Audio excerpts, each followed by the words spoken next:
ನಾವು ಕುಂದಾಪುರ ಸಮೀಪದ ಬೀಜಾಡಿಯ ಸಮುದ್ರಕ್ಕೆ ಬಂದಿದ್ದೀವಿ.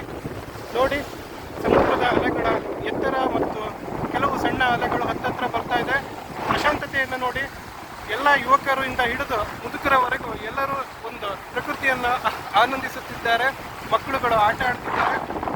ಇನ್ನು ಕೆಲವೇ ಕ್ಷಣಗಳಲ್ಲಿ ಸೂರ್ಯ ತನ್ನ ಮನೆಗೆ ವಾಪಸ್ ಹೊರಡಲು ರಾತ್ರಿ ಸಮೀಪಿಸುತ್ತಿದೆ. ಸೊ ಸೂರ್ಯ ಮುಳುಗಲು ಅಥವಾ ಸನ್ಸೆಟ್ಗೆ ಸಿದ್ಧವಾಗಿದ್ದಾರೆ. ಈ ಸಮುದ್ರದ ಅಲೆಗಳನ್ನು ನಾವು ನೋಡ್ತಾ ಇದ್ದರೆ ನಮ್ಮ ಜೀವನಕ್ಕೂ ಒಂದು ಪಾಠವನ್ನಾಗಿ ಕಲಿಬೋದು.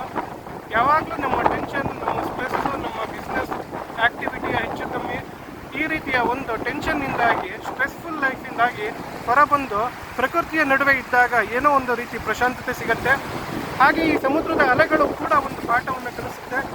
ಕೆಲವು ಅಲೆಗಳ ರಭಸ ಜೋರಾಗಿರುತ್ತೆ, ಕೆಲವು ಅಲೆಗಳು ನಿಧಾನವಾಗಿ ಬೀಸುತ್ತೆ. ನನ್ನ ಕಾಲು ಬುಡಕ್ಕೆ ಒಂದು ಅಲೆ ಬೀಸ್ತು ಈಗ. ಸೊ ಇದನ್ನು ನೋಡಿದ್ರೂ ಕೂಡ ಒಂದು ಪಾಠ ಕಲಿಬೋದು. ಅಲೆಗಳ ರಭಸವನ್ನು ನಮ್ಮ ಕಷ್ಟಗಳನ್ನಾಗಿ ತಗೊಂಡ್ರೆ ಕಷ್ಟ ಮತ್ತು ಸುಖ ಕ್ಷಣಿಕ ಮಾತ್ರ. ಧನ್ಯವಾದ. ಬಾಯ್.